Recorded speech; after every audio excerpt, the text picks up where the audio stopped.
Good afternoon. Thank you again, Daniel, for your welcome.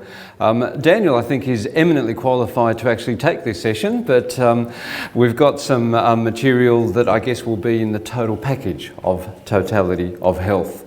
We've covered some important topics already. The first one was the power of the mind. Then we dealt with nutrition.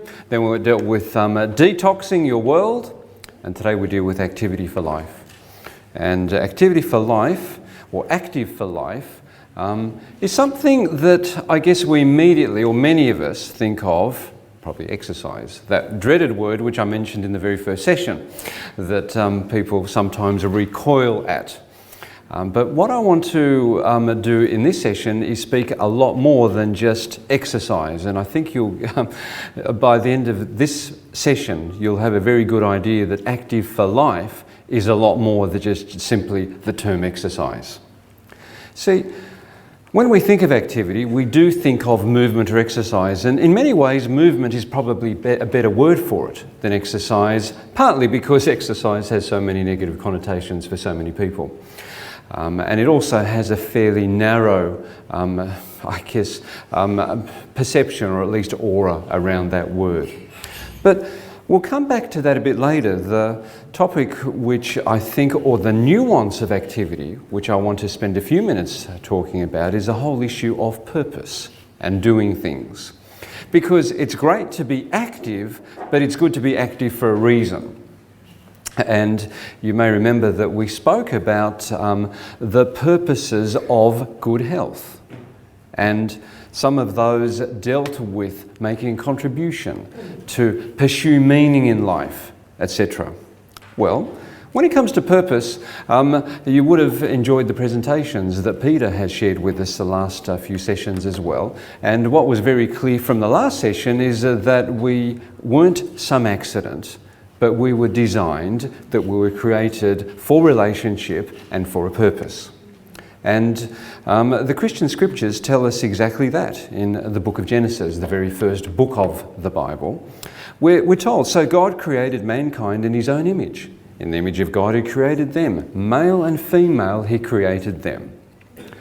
And so what is very clear, and you can see there right from the text, that humanity is created what? In the image of God. So that, I think, provides a certain degree of the value of importance to human beings, and something that we should never forget. Now, there's a passage in 1 Corinthians in the New Testament which says, so whether you eat or drink or whatever you do it all for the glory of God. And that makes sense. If we were designed, if we were created, it makes sense that whatever we do can be done with reference to the idea that there is a great power, a great God who is out there. And in terms of priorities, we can actually have a look at this passage in Matthew 6. But seek first his kingdom and his righteousness, and all these things will be given to you as well. And so when it comes to the issue of purpose, meaning, etc., look, there are some key questions when it comes to what we're active about. And let's have a look at some key questions. Well, first of all, what is your purpose in life? Because we can be active doing the busy things, the urgent things. As someone once said, life is a series of distractions. And unless we have a particular purpose, we can be caught up with just spending days, weeks, months, years, and they can just go past, and we think, well, what is it that we have really been purposeful about? Then what are your values? And values are those things which are the things that are most important to you. And how do we know these? Like, what do we spend most of our time doing? What do we spend most of our time thinking about? What are the main categories of books we may have on our bookcases, indeed, if we have books? What are the main types of websites that we've bookmarked, etc., etc.? So we get a pretty good idea what our values are by what we spend most time on and what we actually think about the most. What are our goals in life? And I would hope that each person has goals, Because you know what it's like, unless there's something that you're aiming towards, then look, I guess anything will do because there's nothing particularly to be aiming towards. I think some of us have probably written down those goals. Other people may well have an idea in their mind what they want to do, but may not have particularly intentionally thought about it. And I would encourage everyone to do that. As I mentioned, what do we spend most of our time doing? And then how do we want to change the world? And that's actually not a bad question either, because we can make a positive, purposeful impact. And you know what? Age doesn't have to be a barrier. Does anyone know of people can anyone cite an example of maybe someone who achieved great things at an old age? My next door neighbour, she was 93, she went back to university and qualified with another 4th degree in medicine. Fantastic. So someone at the age of 93 went back to university and got their degree. Great. And similarly, I've heard of someone also, in fact you've beat my one, I know someone who is 92, but 93 is even better. Great. Yeah. So, and that's the thing. So look at 93. Anyone else can cite an example, either I guess someone known to you or even someone who may be famous, who achieved something at an older age. Betty White. All right, and can you and what happened? Betty White is a comedian actress. Yes. In Hollywood. She's 93. All right. She still stars in Cleveland or something. You know, the Golden Girls before. Okay. Living one now. All right, good. So Betty White, an actor, 93 years of age and still going strong, acting, producing. So, yeah, great.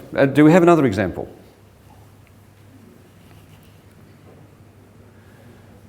No? Mother Teresa achieved a lot in her ripe old age. Yeah. Even though she hasn't come from the same religion as many people, but she set up out for orphanages and doing that. Absolutely. Yeah, no, great example. So Mother Teresa, who did enormously fabulous work and up to, you know, obviously a very old age. And so there are many examples. You know, we can think of people who I guess sometimes politicians aren't necessarily our favourite people, but you know there have been people who have been rulers of various countries into their 70s and even into their 80s. There are people who have made discoveries in science and different other branches of work well into their 70s and 80s. So, and we've had examples of 90s. So when it comes, how do we want to change the world? No one should feel, hey, look, I'm too old, that's got to be for the young people, it's for the 20s and 30s. No. What we know from total health and living is that someone can be their 70s, 80s, 90s, and look, the demographics are telling us that there will be more people over 100 years of age soon, increasing than there has been for a very long time. So what are those people who are going to be 100 doing? I think more and more of them are going to be in great health, or at least in very good health, with the capacity to make a difference, to contribute and to change the world. And so I think we can be inspired that activity is something that we can all be involved with no matter what age we are. Now, coming back to, I guess, some of the other terms that we associate with activity, exercise, movement, etc. What I want to do is to not emphasise the exercise word. I tend to prefer movement for I guess, reasons that will become apparent in a little while.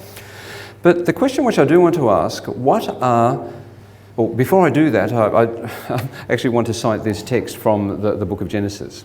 And the Lord God took the man and put him in the Garden of Eden to work in it and take care of it. Now, this passage is a very interesting one because sometimes, you know what it's like, those of us who are in, I guess, the working phase of life, in employment, we think, well, look, when we get to 60 or 65, there'll be a thing that we look forward to. And what's that called? retirement. And so we think, well, we're going to take it nice and easy. We're going to, you know, put our feet up and not have to do a whole lot, and we're just going to relax and take it nice and easy.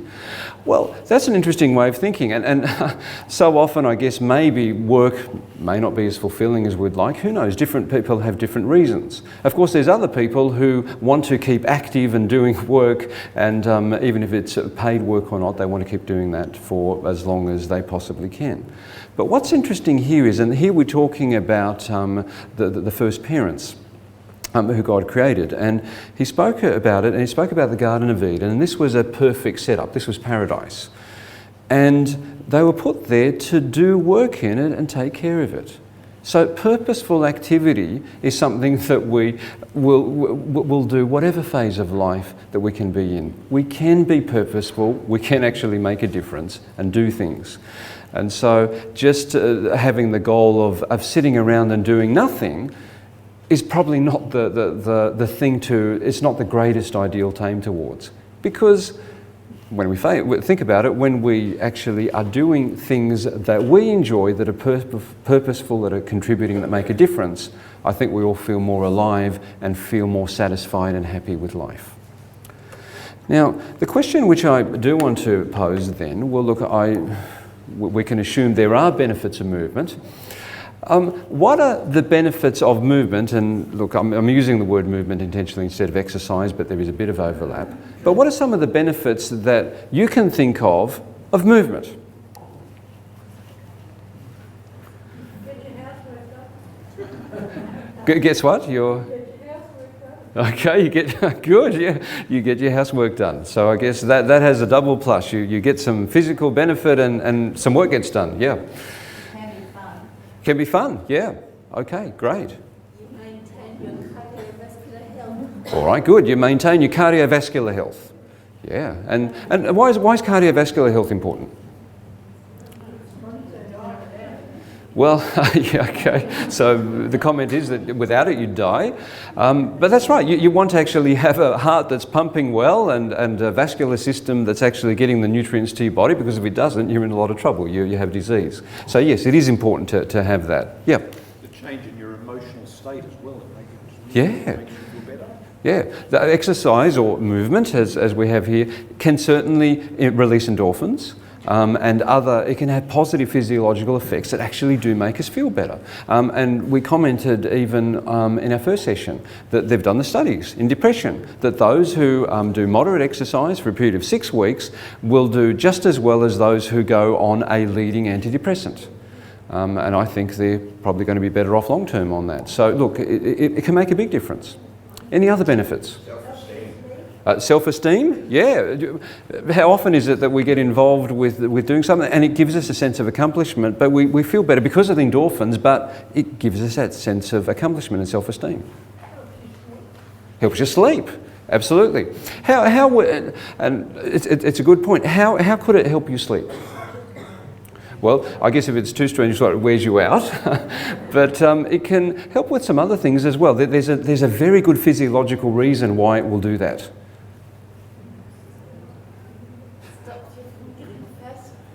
Well, yes, we'll come to that. Stops you getting fat. But I'm thinking in terms of sleep, there's a very good reason why it can help. Now, there's a hormone that we produce called melatonin, we spoke about. And that's a sleep hormone. And in the evening, it goes up. The problem is it works in counterbalance to another hormone we produce called cortisol. And cortisol is the stress hormone. And when we're stressed, that's why when we're stressed, often, we're worked up, the cortisol is raised, and it interferes with our melatonin, and we find it difficult to sleep. Exercise modulates or it controls the cortisol, so that's why it's so good in stress relief, because it will control cortisol. And when we can control the cortisol level, the melatonin will be much more active and effective, and so it will help us sleep. Sorry, what was there was the other point? Burns calories. Oh, burns calories, yes. Absolutely. Weight control, well, it does. And there are different ways. We'll come to that. There are some ways that actually are very effective at burning calories. But absolutely can do that. Yeah. It strengthens your muscles, and if you don't use it, you'll lose it. Yeah, absolutely. That's a real issue with, and I see it in nursing homes, some of the work I do where I visit nursing homes. There are people who seem to be, some are very frail, well, some of them obviously find it very difficult to walk or to move at all, whereas there are others who are more active, a little bit like, I guess, the example that Daniel used at the beginning, who, you know, a 94-year-old who has a very active social life as well as having, you know, I guess, their exercise and muscle strength, and it makes a huge difference. In fact, it's a major health issue, falls in the elderly and people fracturing their hips, because very often they end up in hospital and many people actually die from that.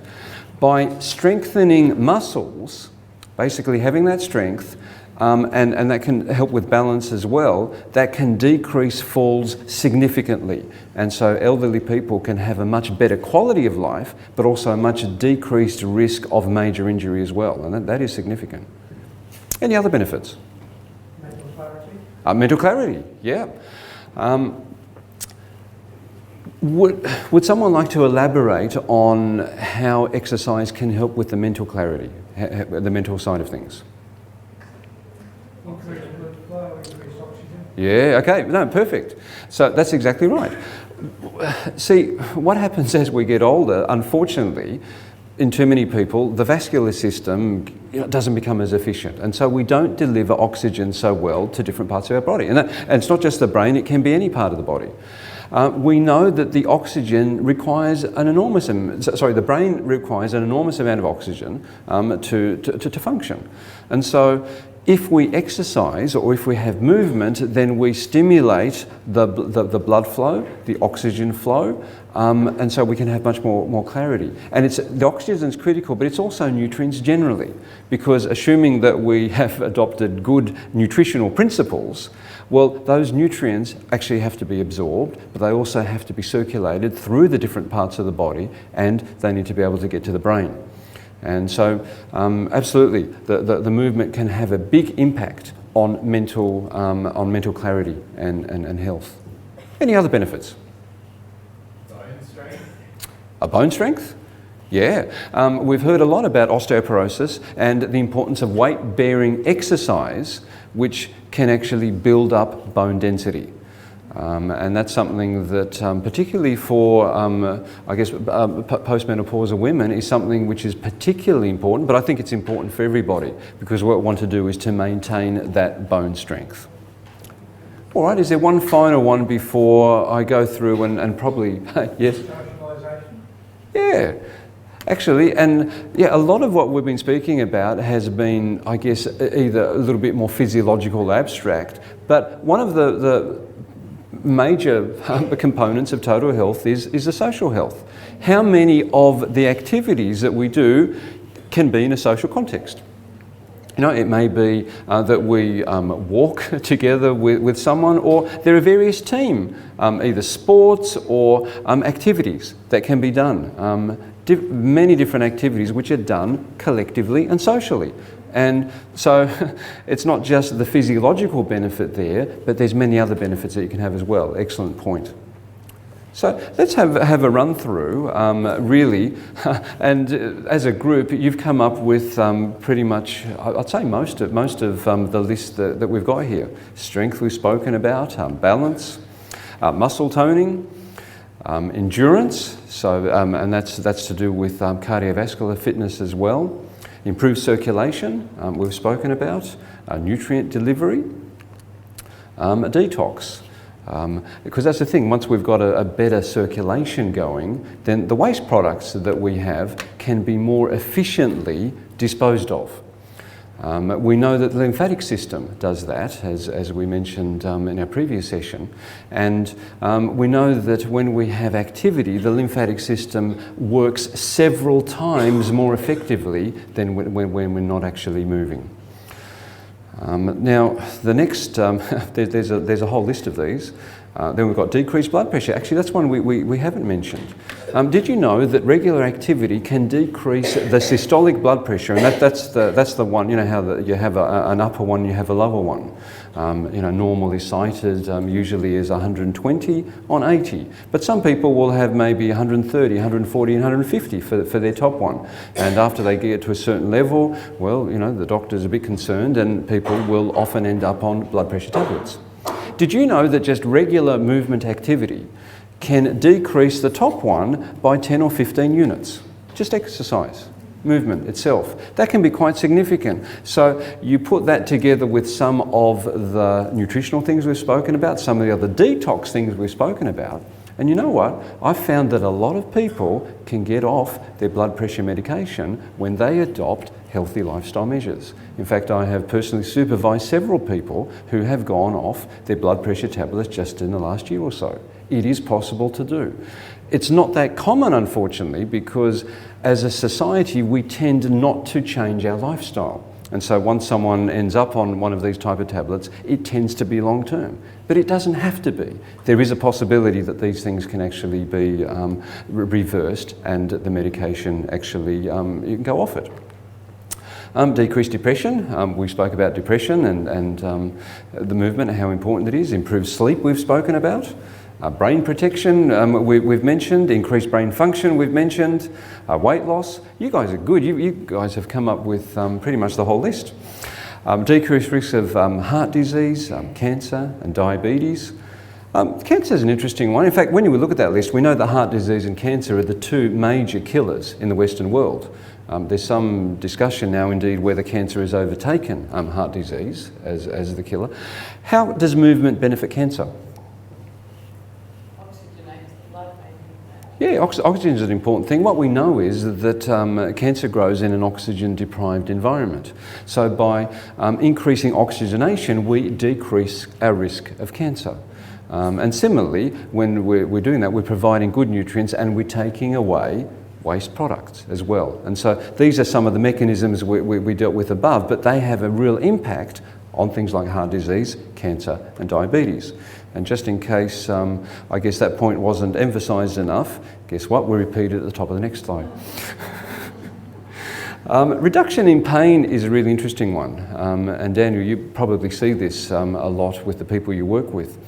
My dad's an interesting case study in this. My father is 89 years of age. He's a retired builder. Well, when you can say retired, I think about 3 years ago he just didn't bother renewing his gold licence.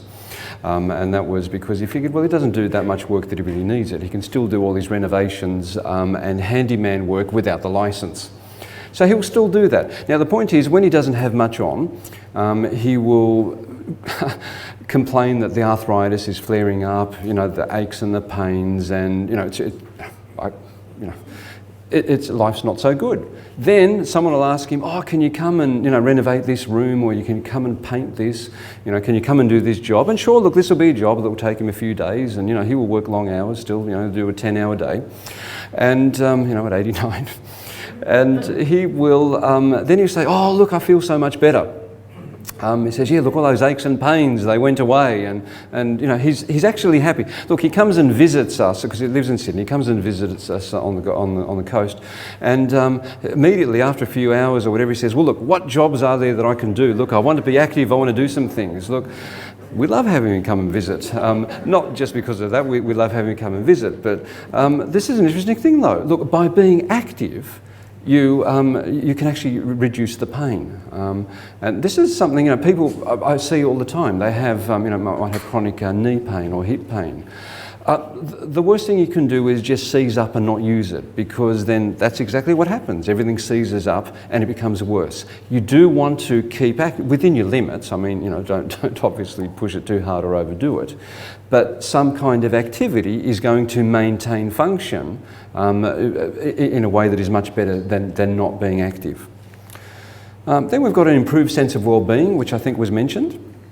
Energy and vitality, which was mentioned. And then it slows aging.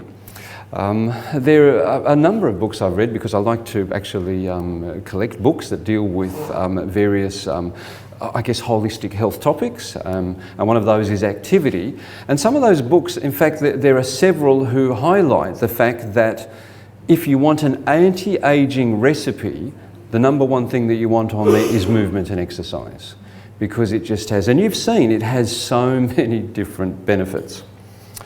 Well, then there's another question that's raised. Well, what are the consequences of inadequate movement? Any ideas of what the consequences would be of inadequate movement? Yes. Sluggish, yes. Okay, weight gain, yes. Increased risk of illness. Okay, increased illness. You become dependent on other people. Yeah, okay, yeah, good one. Okay, yeah, dependent on other people. That's when you lose your sense of independence. Okay, yeah, can lose your sense of independence, yeah. Okay, yep. Deep vein thrombosis. Yeah, okay, yeah, and that's the thing, yeah, we need to keep moving, don't we? Because that can be a risk. And some people obviously are more risk than others, but if you sit for a long period of time, particularly, look, if you're on a flight between, say, here and London, and, you know, there are people who seriously are at risk of getting clots. So, yeah, you want to move. Any other consequences? Atrophy, yeah, look, good one. That's it. It's the use it or lose it that was mentioned before. That if you don't, then the function will decrease. It will disappear. And then we just don't have that capacity or reservoir to respond when we need it. And gradually we lose it.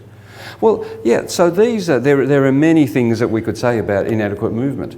You've probably heard it expressed that you know, people are now saying more and more that sitting is the new smoking.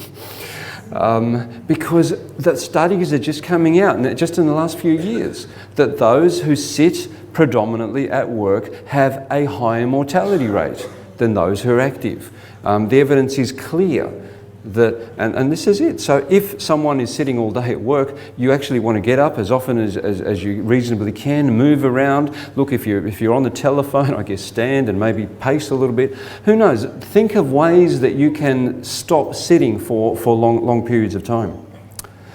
Well, then what I want to do is share just some principles of movement. We won't dwell on these because, look, the take-home message is really simple, and that is be active. And we can go through some of the finer points and nuances, and that's great, but it is be active and be active a lot. But let's go through. First of all, well, look, there's different types of activity. You know, you've got strength, flexibility, posture, cardio, anaerobic. We could spend a long period of time on these, but look, I don't particularly want to. Look, that information is fairly readily available, but just simply to say, well, look, we want to have all of these things in a program for balance. Because if all we do is cardio, well, guess what? Well, that's not necessarily going to give us strength or flexibility. In fact, it may even decrease some of the flexibility. But we want that. We know that flexibility is important because if not, we have shortening of the muscles. Things will seize up over time, and we know that it will lead to aging of the particular soft tissue structures. But whereas if we're flexible, then we're going to have much better nutrient flow into those particular tissues, and we're going to be much better off for it. Posture is important. How often is it, you know, you see people that might be, you know, stooped over and maybe they don't get a full, a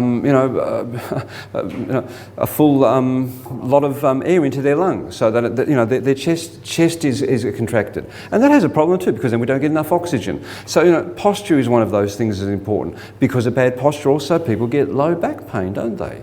And if we have the right posture, that can have an impact on our health as well. Anaerobic, I just want to make a quick point on anaerobic. We don't often think about anaerobic. I've got to confess I haven't until fairly recently. Now, anaerobic is basically where you do an intense short burst of activity. Now, this may not be suitable for everybody. I'll come to a point in a moment. For some people it might be important to get a medical check first or a health check before engaging in anything which is too vigorous. But anaerobic is where you have a short burst, it might be something like 30 seconds of fairly intense activity. And then you recover for a period of time. And there's a type of training now called high intensity interval training. Some people here may have heard of. And the idea is that you do a short burst of activity at fairly strong intensity. Look, it might be on an exercise bike, might be on a treadmill, whatever, but you try to go fairly well flat out for about 30 seconds. And then you rest. It might be 90 seconds, it might be a bit longer, it depends how long it takes you to recover. It may be that first of all you don't do the full 30 seconds, you might start at just a few seconds. You've got to do it within your limits, you've got to be comfortable. There's no prizes in having a heart attack while you're doing it. So you only do this when when you've been checked out and you're confident you can do it. But the benefits are then you will do it. Eventually, you might do this for 1, 2 or 3 times. The people who really get into it might do 7 or 8 of these 30-second bursts followed by a recovery period. What it's been found is that the benefits of that are such that you get at least twice the benefit of doing it the other way. Or put another way, you can actually spend half the time and get more benefit in doing this. So for those who are time poor, it can actually be a very time-effective way of getting a good result from exercise. And we know that it stimulates the fat-burning enzymes and hormones. We also know, interestingly, it stimulates growth hormone, which has multiple effects throughout the body, and particularly for the guys who will be interested in this, it increases and stimulates testosterone production as well. And so it can also increase strength. And this is, look, that's a whole other topic, but for men particularly, testosterone levels decline with age. And testosterone has many effects, but significantly it deals with strength, with vitality, but also can affect anything from memory through to energy levels. And so, look, there are many men that I have treated in the surgery where if they've got very low levels, it does need to be replaced, because these guys are not motivated, they don't function very well, they will sit around all day, actually they don't want to be like this, but physiologically, because of the very low levels, that can happen. So anyway, high intensity interval training can have multiple benefits at different levels. Next thing is there's a concept called intentional versus incidental. Now, intentional is obviously when you say, well, look, I'm going to do this particular routine, you prepare for it, you do it, 10, 15, 20 minutes, whatever it is. But incidental, we often don't think about it. Incidental movement is actually very important. Some would argue just as important, if not more important. That's the walking that you do from the car to the shop. It's pushing around all the groceries in the shopping trolley. It's climbing up that flight of stairs. It's all, the housework, it's all that incidental activity, and it actually makes a difference. It's better to do that stuff, and probably more of it, than clearly not doing it. What is significant about incidental exercise or activity is that it will generally use a lot of different muscles. See, if you just, say, cycle on a bicycle, there's a certain set of muscles that are used repetitively, and that's all very good, might be good for cardio, but it's not actually working out lots of different muscle groups. Whereas if you have lots of different types of activity, it's actually very helpful to do that. And one of the reasons is, and look, there are it's estimated there's over 600 different muscles in the body. When we move the different muscles, we're clearly then stimulating lymphatics next to it, we're actually getting movement. Think about it, if we have a pool of water and it's stagnant, well, and it's not moving, it becomes stagnant, it's not very good. But if you have a body of water that is moving, then it's considered to be healthy.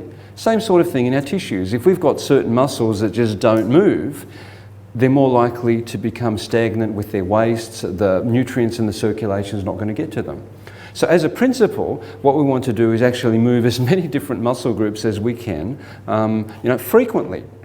And that's why incidental movement can actually be very effective. Regular, consistent, yes, well ideally we do a lot of movement every day. I don't want to actually labour that point too much.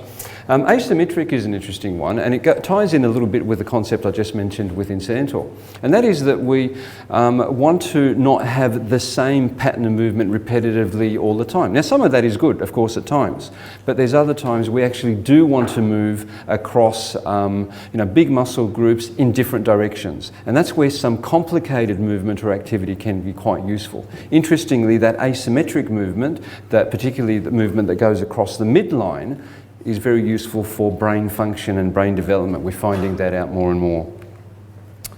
Then we've got variations. I won't comment too much, but just simply say there are many different types of activity and movement.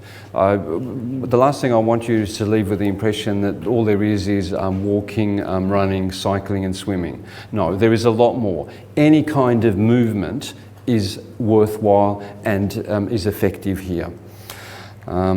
Then we've got, the pre-exercise health check. Some of these things, some activities obviously more strenuous than others. So if there's any doubts about where you are in terms of your physical health, we'll do get a pre-exercise health check. Don't just rush in there. It doesn't pay to then be in the ambulance going on the way to hospital. Frequency, duration, intensity. Well, frequency, ideally we want to have movement every day. If it came to the traditional paradigm of exercise, the idea is at least 3 or 4 times a week. They used to say that duration was 30 to 40 minutes, if not an hour, and the intensity was such that you could hold a conversation, not too easily, but it wasn't so intensive that you couldn't actually talk to the person next to you. Now, I guess that was the old paradigm, still relevant to some extent, with that pre-planned exercise, but emphasising that movement generally is something that we want. Nutritional support, there again, I don't want to say too much, except obviously if we're going to spend the time and effort to be concerned about our movement and our health there, we want to actually be concerned about the nutritional side of things. We've spoken about this in a previous session. Don't want to labour it too much, but we want to have a wide variety of quality food that is nutrient dense, and that will certainly support a movement program to make sure that we have the right nutrients that we can capitalise and make the most of it.